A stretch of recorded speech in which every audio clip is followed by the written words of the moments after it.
First, I'd like to welcome everyone to the webinar, 25 Steps to Selecting the Right ERP System. Which financial management solution is the best fit for your organization? Is your company ready for ERP in the cloud? What does your company need to know to make the right decision? Carlton Collins, editor of Accounting Software Advisor, will address these questions for us today while reviewing his process for comparing accounting software using examples from more than a dozen leading financial management solutions. In addition, he's sharing with us the most relevant factors to consider in selecting the right system for your company. I would like to thank TriBridge, whose commitment to thought leadership helped make this event possible and delivered at no cost, like everything else, on Proformative. A quick note on today's agenda. First, we will hear a presentation from Carlton Collins focusing on best practices in identifying the right ERP system for your company, and conclude with an interactive Q&A discussion, which I will moderate, where we will spend the remainder of our hour. We would like this to be an interactive experience for you, so if you have any questions at any time, please go to the questions area in your GoToWebinar control panel and send us your questions. We can't promise to get to all of them, but we will do our best, and we will follow up afterwards on any questions we did not get to. Before we get started, a few more logistical notes. We will post this presentation to the Proformative site. We will be freely available, and we will send you a link to the deck as well later this afternoon. We're also offering CPE credits for the CPAs in today's audience. If you did not if you did not select the button on the way in to get your CPA credit for today's event, there will be the name of our CPE credit manager on the last slide, and you can send her an email to take care of that.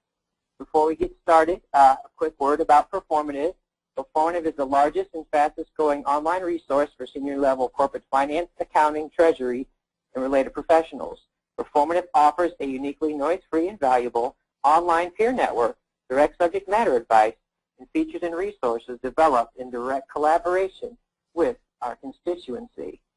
Okay, let's get started by introducing the speaker for today's webinar, J. Carlton Collins, CPA, editor of Accounting Software Advisor. Since 1994, Carlton has worked in the accounting software industry, installing systems, consulting with end users, lecturing to more than 100,000 business consulting to accounting software publishers, and publishing research and articles.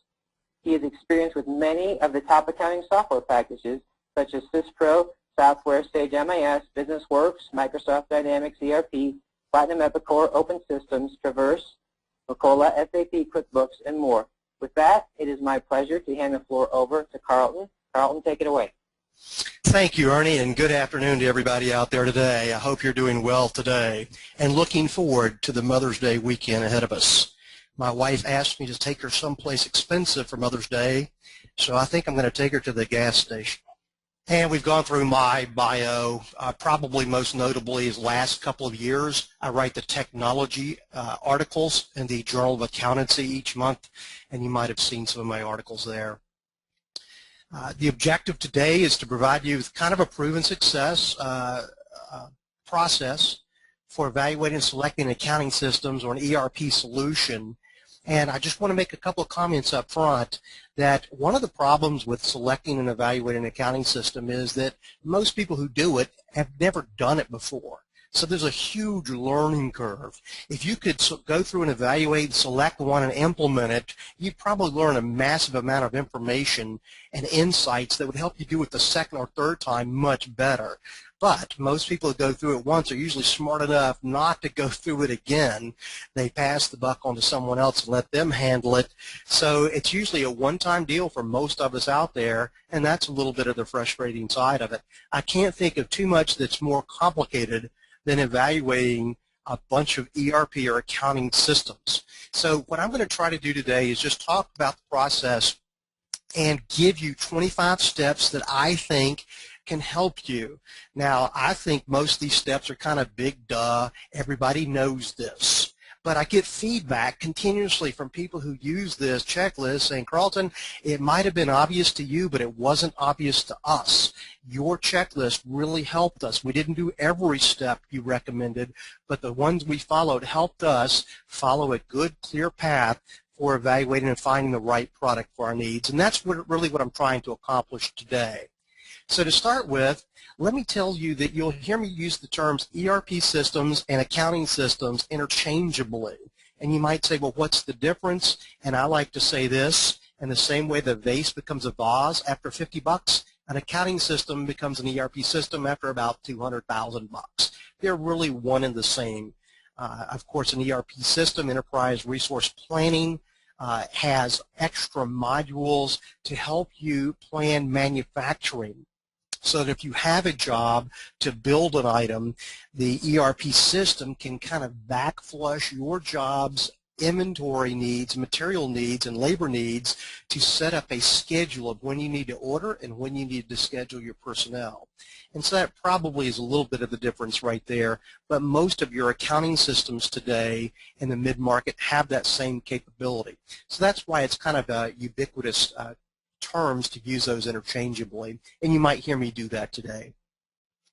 Okay, so here we'll start off with my 25-step blueprint, and as Ernie said, they're going to send you this deck, so you'll have all of this in writing in your email later today. The first step you might want to consider, and I say optional, is to set up a steering committee.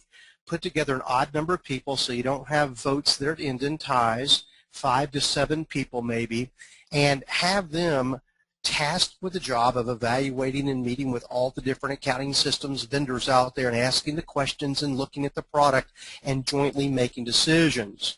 Now, one reason you do this is because 2 heads are better than 1 and 7 heads are better than 2.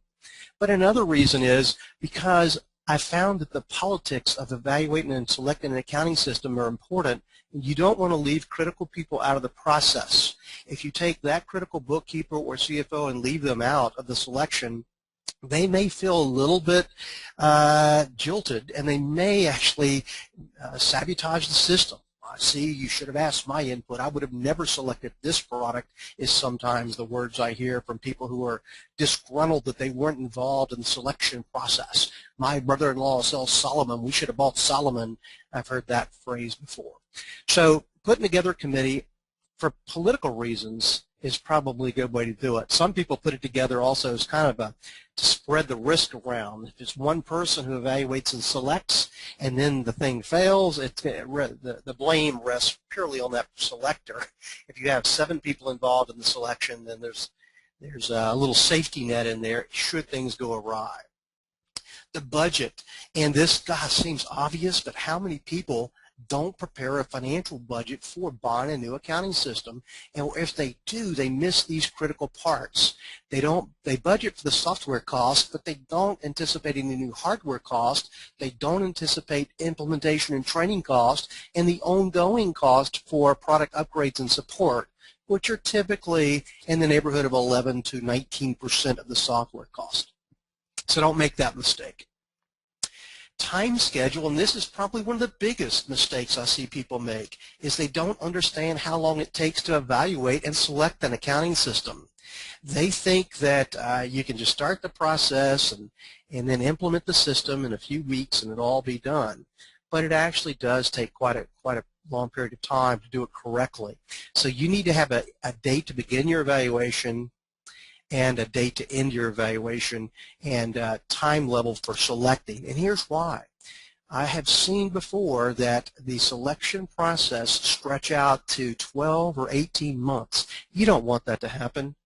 You want to work backwards. We're sitting here in the month of May right now, and you got to ask yourself, when would you like to have the new system up and running and installed properly and running properly and everybody trained? Surely December 31st would come to mind in this time of the year, where we want to at least be done by then. Well, if that's the case, it takes about 3 or 4 months, assuming everything goes well, to implement a system. So if that's the case, you need to purchase your system, say about September 1st, in order to have a chance of having everything finished and completed by December 31st. So September 1st would probably be the drop-dead date for you to have your selection made, but probably August 31st would be a better date to do that. And so now if we're starting in May, you have June, July, and August to evaluate, and let's just kind of set our goals on making a selection by August, the end of August. Okay? Now, the next thing that I like to do when a company says, Carlton, help me with the selection of a new ERP system, is I say, what's wrong with the one you have now? Give me a list. I want to know what you're unhappy with. And the reason is because if you can't really specify why you're unhappy with the new system, then I'm not sure that the new system is a problem.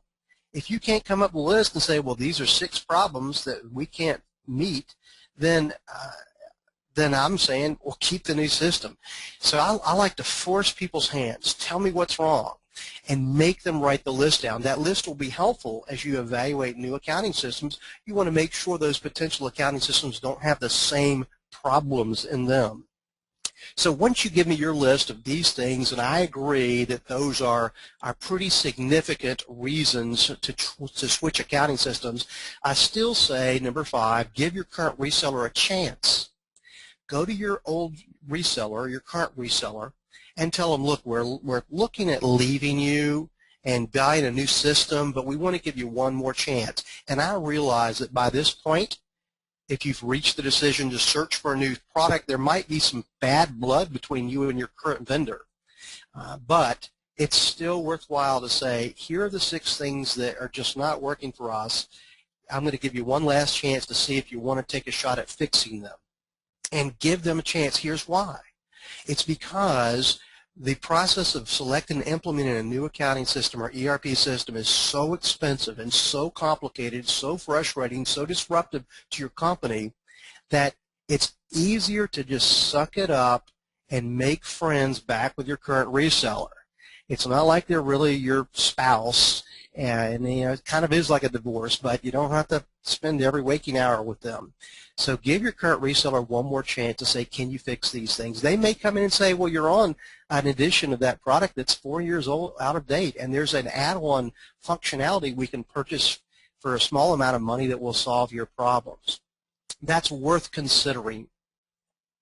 Okay? Next, you can hire an independent consultant to assist you with evaluating the different products and recommending the products.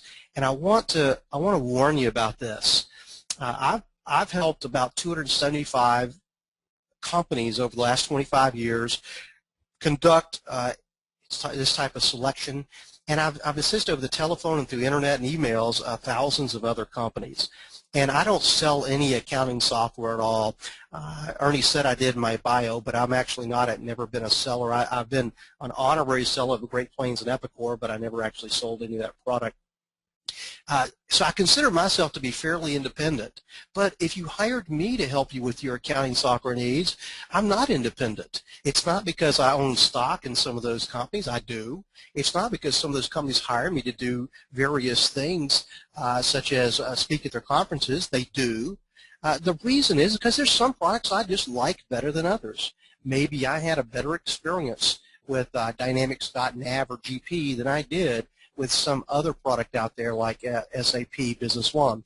And so I just have had better luck, and so I'm kind of tainted. I'm going to lean towards one product versus another just because of my experiences, and those experiences, a lot of factors that could have been involved in why though one project in the past was successful and one was not.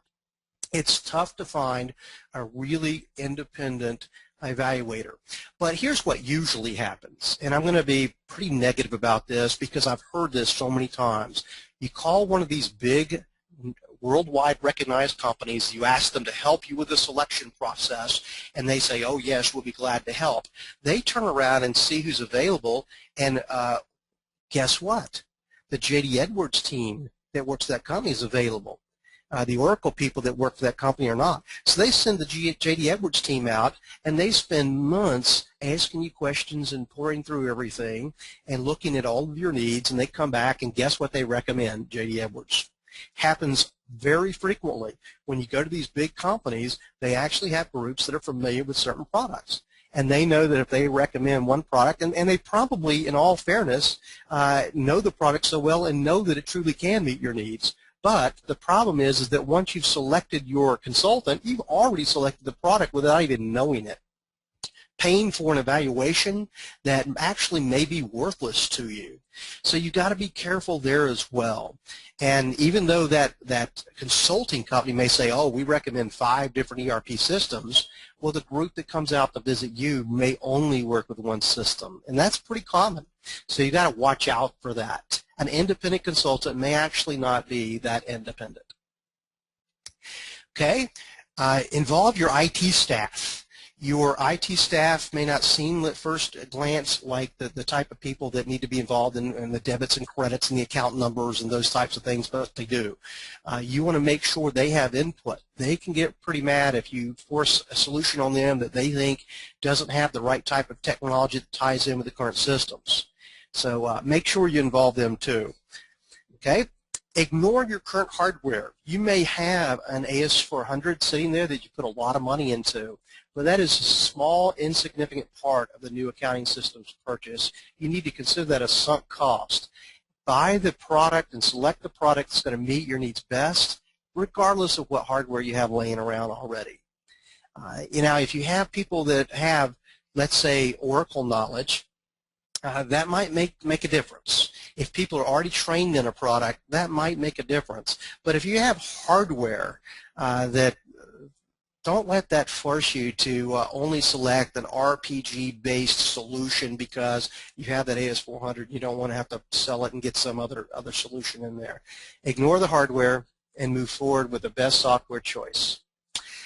So next, number 9, becoming knowledgeable seems obvious to all, but to educate yourself about the products that are out there, the internet is a good way to help. There's a lot of websites out there that give you some information about lists of products. There are over 5,000 products in the marketplace. I think 6,200 was the last count. But according to my count, only about 60 of those are really proven products, and only 20 of those 60s are the ones that I really even like. So I'll tell you what those are coming up, and I will caveat that there's probably products not on my list that are very good. Okay, so you compile a list of potential solutions. And the list should be kind of a list of anyone you can think of that might meet your need. You start with a long list, maybe 8 to 12 or 15 potential products out there. You talk to competitors. What do you guys use? Do you like it? You go to trade shows. You visit the exhibition booths. What does your accounting system do? You read newspaper magazine articles and look at reviews. And you just try to start with as big a list as possible, because the very next step is you're going to whittle the list down.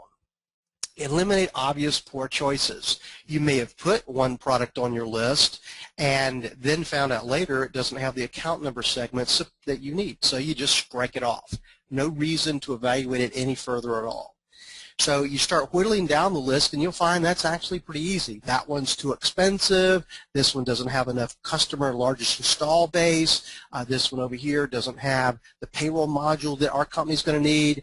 That one over there doesn't have the account number segments. This one over here is on the wrong database. It's a proprietary database. This one doesn't have customization. And so you whittle it down pretty fast. You're trying to get down to your top 3 or 4 products. That's where you're going to start.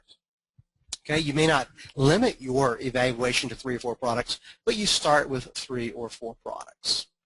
Okay, next we evaluate the product features, and I'm going to go through this in just a couple of minutes. I have on my website, carltoncollins.com, I have a list of 3,600 features. Just go to carltoncollins.com, click the accounting tab, and on the left-hand side, the menu says list of 3,600 features. But I don't think you have to evaluate all 3,600 features. In fact, I don't think you have to evaluate 1,000 features, not even 100 features. There's about 10 features, maybe 20. If you go through those 10 or 20 features and the product looks good, I can almost guarantee you that evaluating the remaining 3,800 or 580 features is not going to make a difference in your conclusion about that product. Okay, got stumbled on my numbers there. But let's go to the next slide. Next, you want to visit the internet sites for those 3 or 4 products you've whittled it down to. Maybe you've whittled it down to 6, but rank them, and then attack the first 3 first. Go to the internet sites and read their websites, look at their YouTube clips that they have on there, and start with that. Next, request brochures and evaluation code, but be careful. The moment you make that request, they're going to get your email address, and you're going to hear this. Knock at your door. Those are going to be sales reps that are going to come camp out at your office location for the next number of weeks trying to sell you their product. That's why you want to be careful when you request the brochures, but you do want to do this eventually. You just don't want to do it up front with products that you may or may not be interested in, because you don't want to waste your time talking to people about products that you truly don't even care about. Okay, next, the feature requirements. Use the insights that you've gained so far to make a list of those crucial features that you really need. And it's kind of hard to tell you what a good feature, a critical feature is. Some people go, well, we need to be able to write checks. Well, every accounting system on the planet writes checks, so that's not really a critical feature. Something like multiple currency support or consolidation capabilities or serialized inventory or e-commerce or a integrated web store. Those might be really mission critical things you need. And if you can come up with a list of those things, that will be helpful. Okay. Next, I put in here that you have an RFP stage, which stands for Requests for Proposal. And I would recommend that you skip this page. A lot of bigger companies go through RFPs, but the problem is a lot of vendors who sell the lean and mean mid-market products that can meet your needs, they don't waste their time filling out our RFPs. So what happens is if you put out a request for proposal, only those really expensive products that have several commas in the price tag are going to respond. It's almost like you just go out to the world and say, everybody who's got a product that costs $1 million or more, respond to us. And if you got a low-end, low-cost product, don't bother replying. So I think an RFP was an idea that had merit in the 60s and 70s. But in the last couple of decades, I think that they drive you towards the expensive products only, and that it's a exercise in futility that I think you can skip. Identify the top resellers. Now the next thing is, let's say that you've identified a product that you really like Dynamics GP. Well, in your area, there may be 4 or 5 resellers who sell that product. And so which one do you use?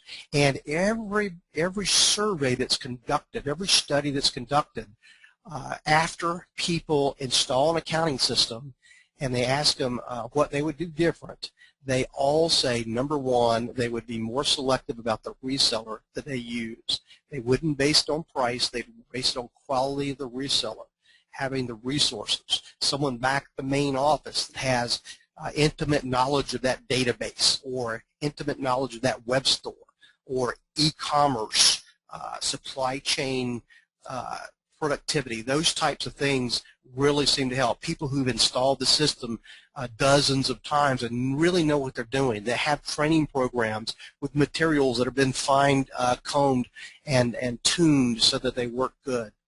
The reseller is the number one reason that accounting system implementations fail, according to all studies. So this is the big one. And how do you find the best reseller? Well, that's not easy, but here's my tip, is you got to ask for at least 3 references. If that reseller can't give you 3 good references, preferably in your market, your industry, your hospital, preferably where they've installed in hospitals before, but not necessarily. If they can't give you 3, then that's not good. But if they can come out and say, in writing, here are 3 different companies that you can call and verify that we put their system in and they're very pleased with it, they're good. That sounds like a pretty easy test. I've been amazed in my career how many people can't meet that test. Then you get a product demonstration, so you've got 3 vendors maybe, and you ask them to come and demonstrate their products. Please don't do this on the same day. A lot of people look at it and say, let's have some people come out here and install and show us their products. They can show it to us on one of them at 9 a.m., one at 11 a.m., one at 1 p.m. That's a big mistake because your brain is going to be toast by the time you're done with the first one. You want to space these out a couple of days. You don't want to disrupt your organization and your task load. You want to give every one of them a fair chance. So organize your product demonstrations. Don't put your favorite first, because sometimes you fall in love with your favorite. Bring in, you don't want to marry the first girl you date or the first guy you date, maybe sometimes, but sometimes that happens. And sometimes that works, but not always. So you want your product demonstration, maybe go with your third best choice, then your second, then your first, and have them come in on a Monday, Wednesday, and Friday. Take the whole week, have them show you stuff for a couple of hours, and then you might invite two of them back to do a more thorough presentation. Hands-on testing, if you can do this is what I like, but it's hard to arrange this. But I like my vendor, I say, why don't you install the product here, and I'm going to play around with it. I want to test it. I want to run some transactions through it. I want to see how it navigates. And that's pretty tall order, but I can tell you that those companies that say that's not a problem, and they sit down and they install it, they've shown you already that that is a pretty simple product to implement.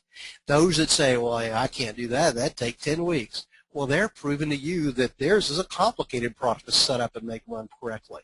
So if you can get hands-on testing, it's kind of a stealth way to find out just how difficult it is. Now, the reason most of them don't want to give you the hands-on testing is because they're saying, you don't know how to run the system, and you're going to be frustrated, and you're going to take it out on our product.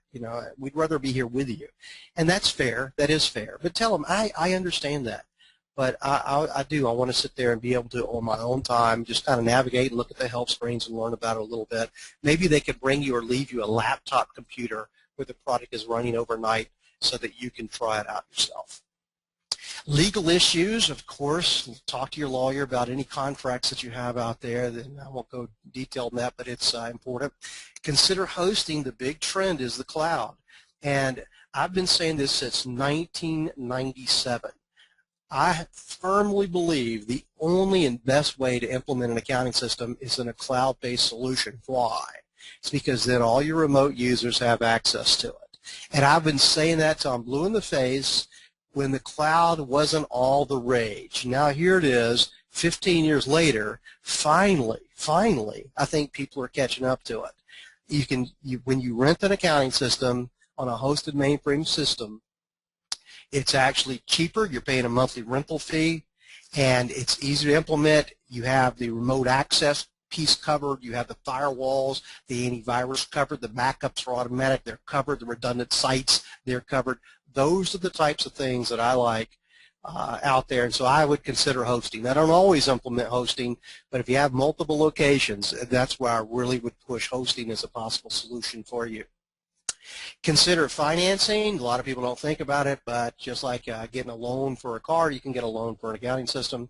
Visit the value-added reseller. Some people do this. They get in a plane and they fly over there and make sure they have facilities. And I guess if you're concerned about the company, you might want to make sure, do some due diligence to make sure that they are up and operational. And if you go over there and do a drive-by and there's no cars in the parking lot, maybe they've let go. They used to have 200 employees. Maybe they're down to 20. Or a shoestring budget, that wouldn't be a good sign for you.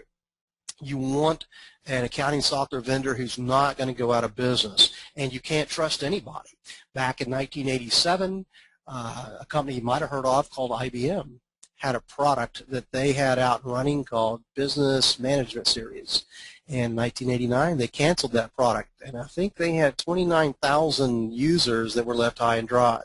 So you want to make sure that the company that you're doing business with is going to be in business for the years to come. You don't want to put this much effort and dollars in to find out that you're unable to continue with the system in the future. Okay.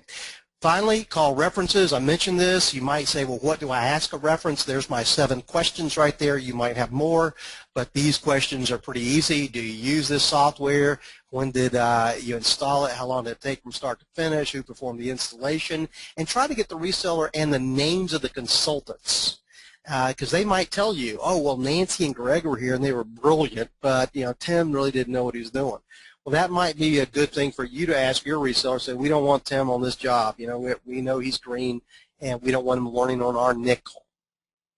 and etc. So there's the 25 steps. Maybe that will help you. After you've done that, it's decision time.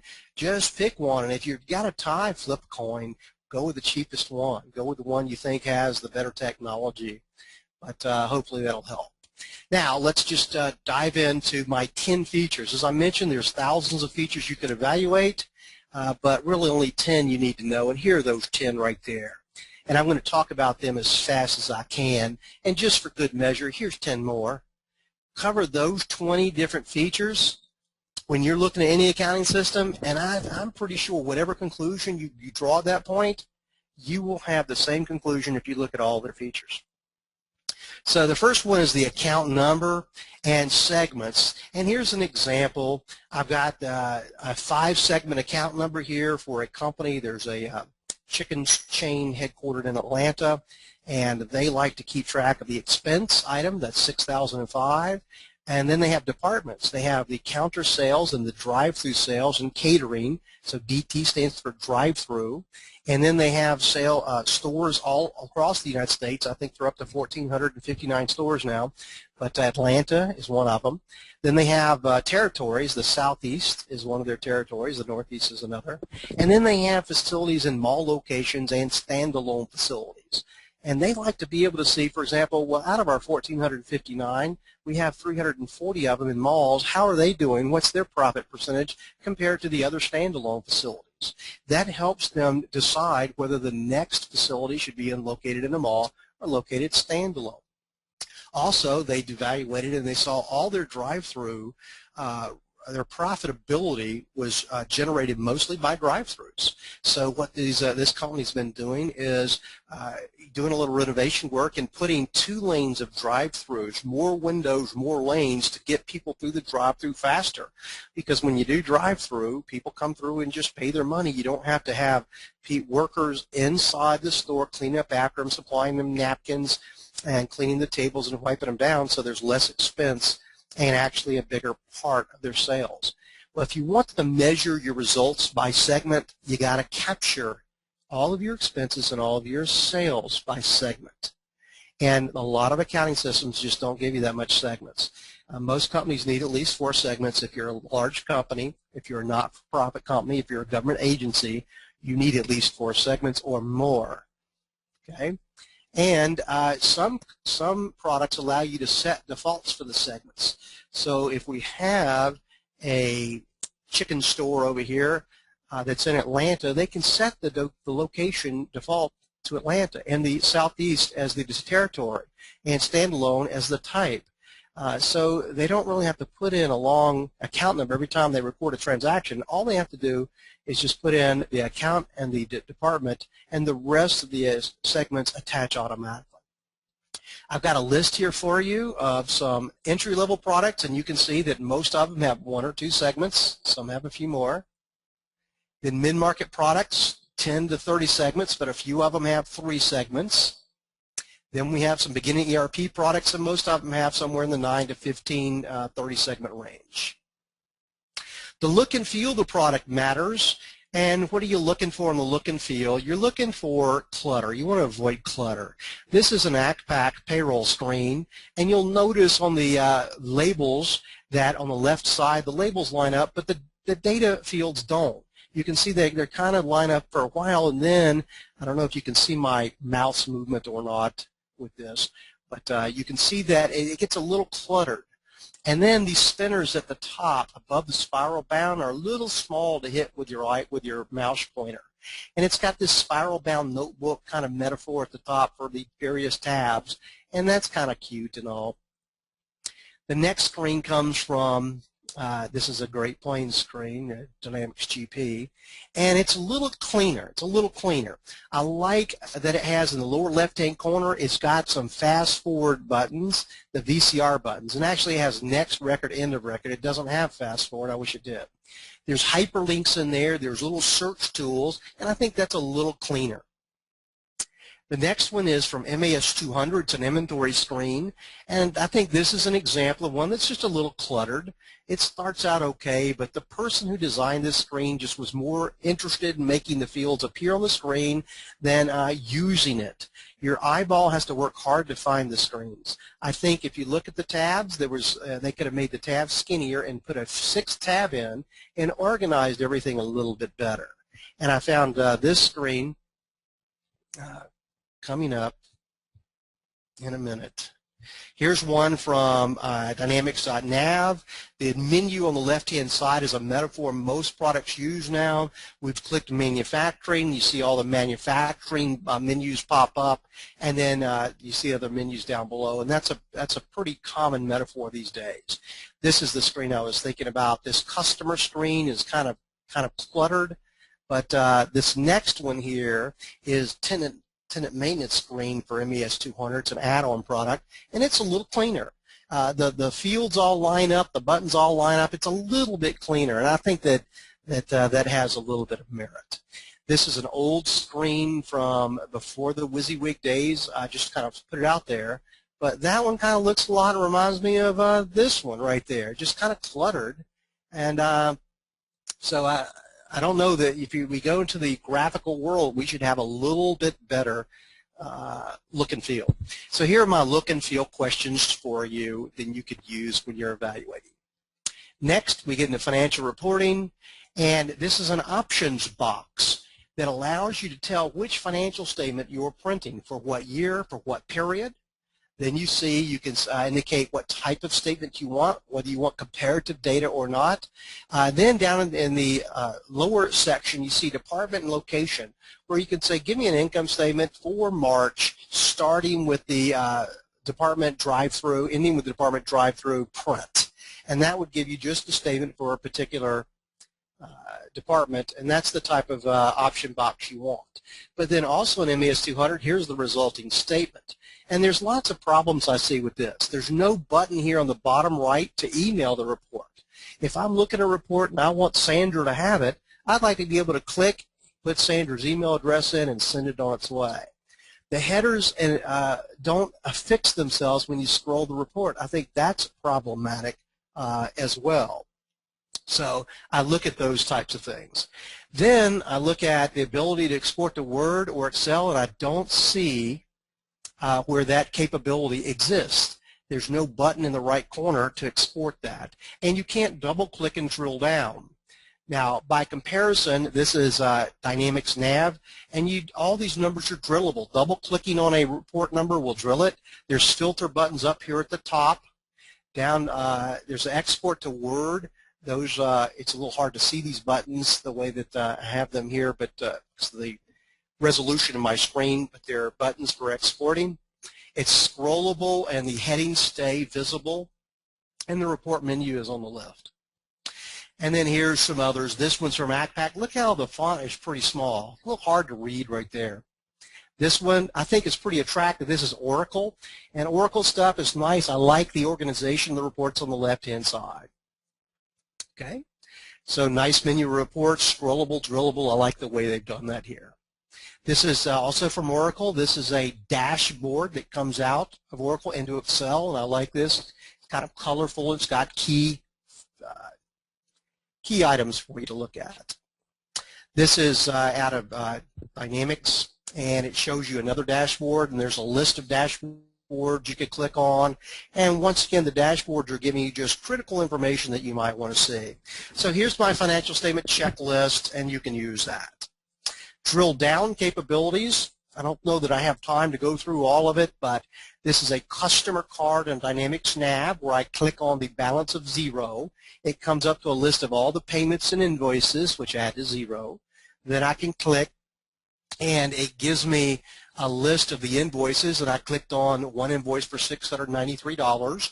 I click invoice, and it shows me the invoice in the middle of the page. I click on the conference table that's listed on the invoice, and that takes me to a screen that allows me to see a picture of that conference table, and I can see profitability, how much that profit I've made on that conference table last year, this year, and life to date, and profit percentages. I like drillability. I like not just drill down, but drill around to other modules. Customization is critical. Probably the most important feature to look for, in my opinion, is customization. And here we see that most accounting systems allow you to customize the reports, and most of them allow you to customize the documents like a check or invoice. But a lot of these products fail to allow you to customize the input screens or the database. And those are the types of customizations I particularly like, because then you can meet any kind of missing functionality pretty easily in case the product doesn't meet all of your needs. And here's an example. This is Dynamics Nav. You see that I've made a screen with a space here at the bottom of this dialog box because I'm going to add a couple of things. And I click Tools, Object Designer. Then I click on the Object Designer pops up, and I click Table. And then I can put in a new field, and I've called this one Name of Boat. Let's say my customers have boats because I'm a boat marina.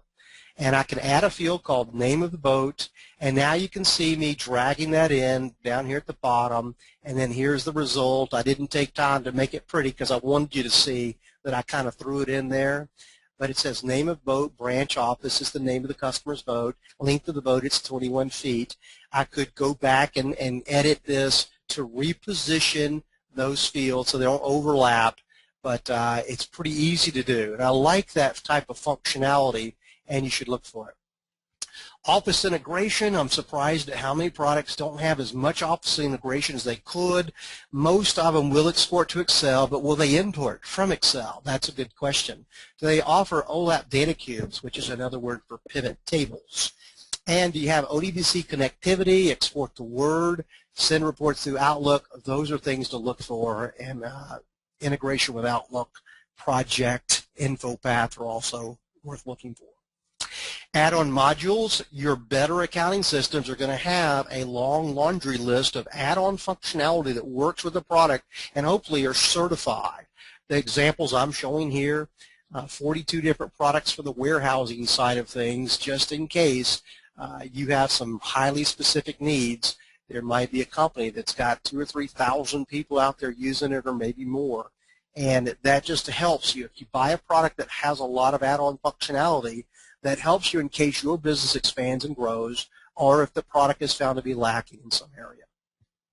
The database you select, there's really 3 databases to choose from out there, and it's either the Microsoft SQL Server, IBM, Universal Database, or Oracle, and you'll find all 3 are very, very good. You can choose blindly and get a good database, but IBM Oracle are far more expensive and complicated. If you buy into one of those databases, you're probably going to need an Oracle or IBM Universal Database certified engineer on staff. With SQL Server, you probably can get by with just a consultant that comes in and does some spot work for you. Most people buy SQL Server these days, but Oracle is widely considered to be the fastest, 3 times faster, and IBM is a rock-solid, stable database platform, probably the most stable platform in the world. So they both have merit, but you have to write a bigger price check for those. Paperless is important, and we have all kinds of things for paperless. I've got some nice things to look for out there for bringing in paperless. Don't really have time to cover all of that. You want a well-proven product. How do you find out if a product's well-proven? Well, you ask a few questions.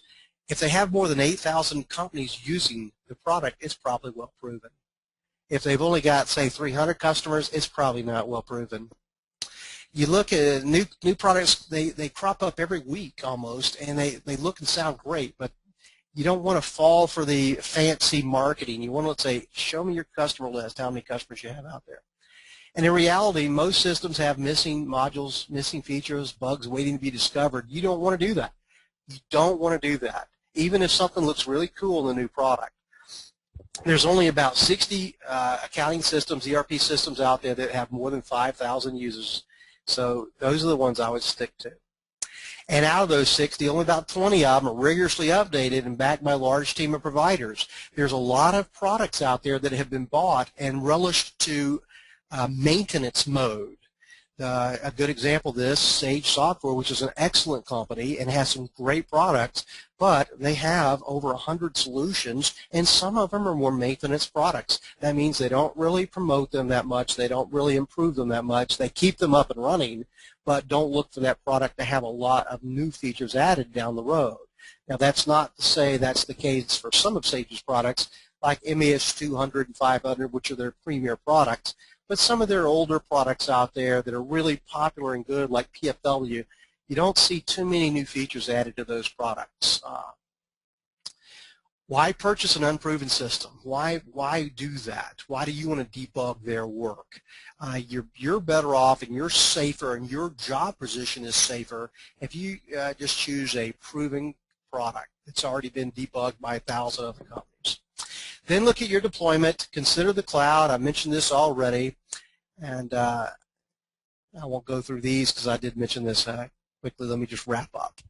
In conclusion, I just want to tell you that the task that lays before you is not an easy task.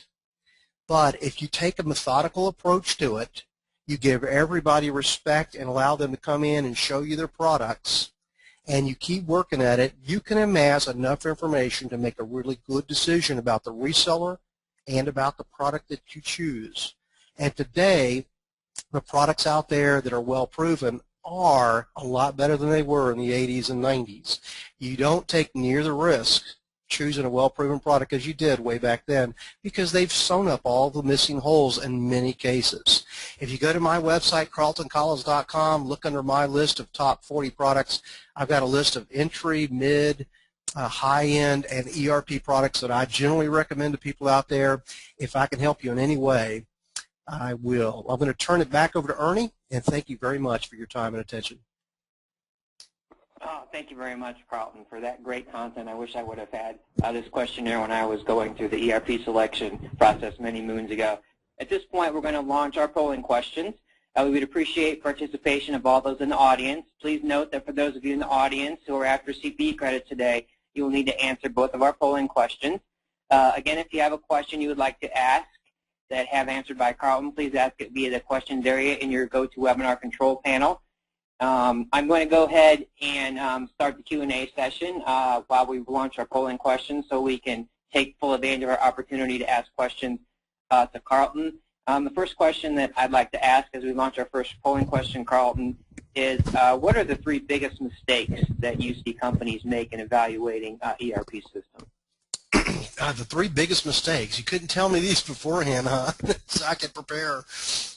I think I mentioned a couple of them out there, is they ignore their hardware. They say, well, we've got this Unix systems, risk-based system, so we're going to just buy something that fits for that. Well, they've taken their population of possible products and narrowed it down to just a dozen, and they're picking from some expensive ones. So ignore your hardware. The next thing they do is they don't give their reseller a chance to fix the current problems they have. There's a talk show host that talks, Clark Howard, that tells you the best automobile to have is the one you already own instead of buying a new one. And I kind of think the same way with your accounting system. Unless there's some critical problems in your accounting system, if you can make your current system work, that's your first choice right there. You should at least give it a good old college try. And only if someone says, well, it crashes every 3rd day, it doesn't give us accurate reports, then I'm like, I'm with you all the way. Let's switch that out. And then thirdly, I think they don't have the timing down. They think that we're going to be able to just kind of put this system in and implement that system in just a couple of weeks. It takes time. You don't want to disrupt your business. You want to implement a system, taking those people for about 90 minutes a day at the most so they can continue to do their regular job and learn and implement the new system while you go. Those people who think they're going to work 10 hours a day just putting the new system in and by Thursday it'll be done, they get behind in their work, everybody gets frustrated, and it's problematic. So maybe that helps. Do you find that certain ERP systems are better for certain industry verticals? Oh, absolutely.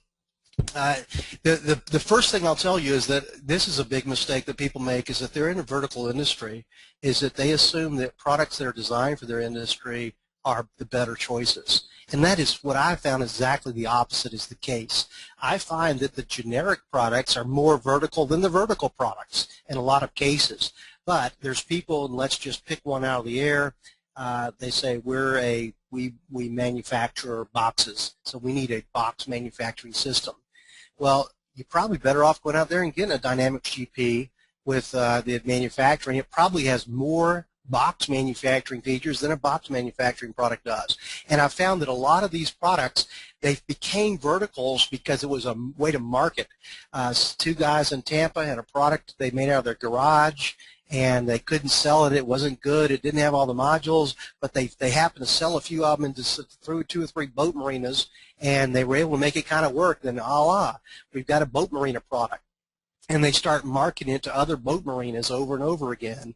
But if you really compare the features, it was really more of a marketing thing than it was really having all the features you need for that particular industry.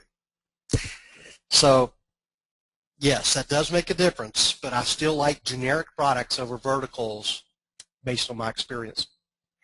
Okay, great. Someone's asking if you have some specific tips for evaluating the global capabilities of ERP systems, so companies that have global, operations all over the world. That's a great question. It's pretty hard. What I have been able to do is my reseller. I tell them this is what I want, and the reseller makes it happen. And you say, look, I want to see someone in the United States that has a location in Japan or China, and I want to see them enter some transactions, and a good reseller will make that happen. I had one not too long ago where the company told me they needed to be able to support 10 million transactions a day.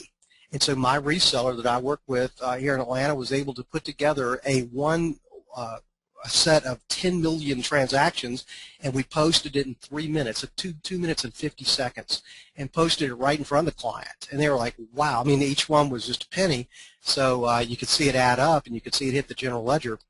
But they were amazed at how fast it worked. And so your reseller is going to be able to find that. You tell them what you want, and then put them to the task. Make them earn their profit. Okay, great. We have several more questions for you, which is great. Someone's asking if you can answer this. Does Dynamics GP have a practical scaling limitation based on the company revenue size or amount of transactions? There are some technical limitations, but there's no practical limitations. You know what? I've written this number before in an article because I remember writing it, but I don't know. I don't want to quote a number off the top of my head, but it's really big, and basically the limitations and most of your high-end products and the Dynamics line of products is really the database underneath it and just what its performance is and the hardware that's there. But as far as the technical limitations, trillions of dollars and hundreds of millions of items, and you don't really run into any. But that would be a good question to ask your reseller once again, is we have this many items or this many customers or this many transactions, and I want you to prove to us or verify to us in writing that it will handle it. Okay, great. Our next question, I find this one compelling myself. Do you find that there are differences in the expertise required to use different ERP systems for the users? Different requirements for the expertise? Yeah, so are there differences, big differences that you see in ease of use across these systems?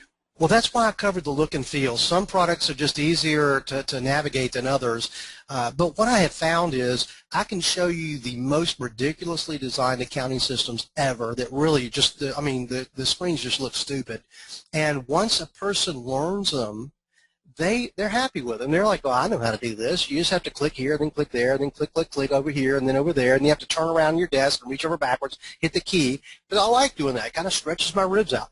And so you look for look and feel, and you look for the ones that look cleaner, but even if it's a complicated system, once the user learns it, it might take them longer to learn it, but once they learn it, they got it. And so I look for those, but I've never seen anybody that couldn't ultimately master even the most difficult of systems. It just takes a little bit longer.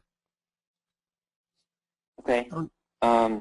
Great. Someone's asking a question around a cloud versus an on-premise. are there any differences in evaluating a cloud-based versus an on-premise ERP system, or potentially on the risk management side, or just in general that you would say? You know, from the risk side, sure. You want to work with a cloud solution that adheres to all of the different audits for security. There's a lot of different standards, U.S. standards, there's international standards for security, there's different organizations that come up with their own standards, and most of your cloud-based systems out there will have 3 or 4 or 5 different audits performed twice a year to verify that their systems are adhering to those standards. But that's when you go on-premise, you don't have that cloud. You don't have a third party protecting the system. But when you go in cloud, you have a third party. You've got to have some kind of assurances that what they're doing is securing the privacy of your data. It's very important. And so as far as the feature sets really are the same in most cases. Today, most of your cloud-based solutions, you're implementing your own version of the software on just a remote server. So it's not like you're sharing a system with another company out there like some of the products do. So typically the feature evaluation is going to be no different, whether it's on-premise or in the cloud. But the security aspect of it certainly will be different. Okay, great. Couple more questions here. I'll pare these down. Some of these are long and detailed, and we'll pass these along to you after the webinar is over here. Someone's asking a pretty compelling question. Are there some general guidelines to know, when you're ready to make that move? So as far as, fixing master data problems or cleanup problems, or there's some like inherent barriers that you need to kind of check off to make sure that you're ready to make that move, or is that something the resellers may help you with? How do you know when you need a new accounting system? How do you know when you're actually ready to make that move? So, okay, well, I can tell you, here's what I think. To me, the most important aspect of an accounting system is to produce accurate financial statements at regular intervals so you can manage the company and see how you're doing to make decisions. And you want those financials to be compared to your budget too. If your accounting system is not producing monthly financial statements that are accurate, something's wrong. You got to either fix the system you have or go to a new system, and hopefully even weekly statements. And so that's, to me, is the whole point of an accounting system. It says that right there in the intermediate accounting textbook written by Kiso Wygant. The whole point of an accounting system is to produce large voluminous data into management reports management can use to run the business, and it's all about the reporting. So if I walked in and you said, well, we're getting weekly reports, they're very thorough and they're always accurate, I would say my job's done. I'd turn around and walk right out. And so that's the biggest factor. And then if you're having that problem, I guess the next question you have is, can you afford to turn around and do something different, either fix what you have or buy something new? And if you can't afford it, then I would ask, can you not afford it? Because according to the government, labor, and bureau statistics, inadequate record keeping is the #2 leading cause of business failure. People who don't know how much inventory they have, how much cash they have the inability to finance their inventory is the #1 reason. But the improper financial reporting is the #2 reason for business failure. So I would say maybe you don't have the money for a new accounting system, but maybe you don't have the money to fail too. It's a good question. Great. We have time for one more question. I appreciate you taking all these questions. We have several more that we will share with you and get those posted on Proformative. And you can just give us a couple of your favorites. Someone's asking if you have, and we'll probably post on Proformative as well, any favorite websites, free resources, or LinkedIn groups that you feel are particularly valuable for people, maybe on a couple fronts. One is for finding other people that use the software to make connections. Another is just general information, honest information sharing.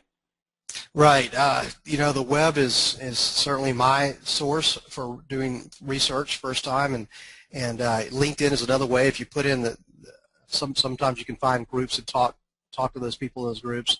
But the websites that talk about the specific products, so many of them are biased towards one product. It's hard to get honest feedback. Even the articles that are published. I'm an editor or a publisher and contributing author on accounting systems to even the Journal of Accountancy. But what I find is that when I write articles for lots of different publications, if I say anything negative about an accounting system, the editors want to strike that out. They don't want to say anything negative. You can never find out, well, what's missing, which module's not there, which feature's not there, which product's a little buggy.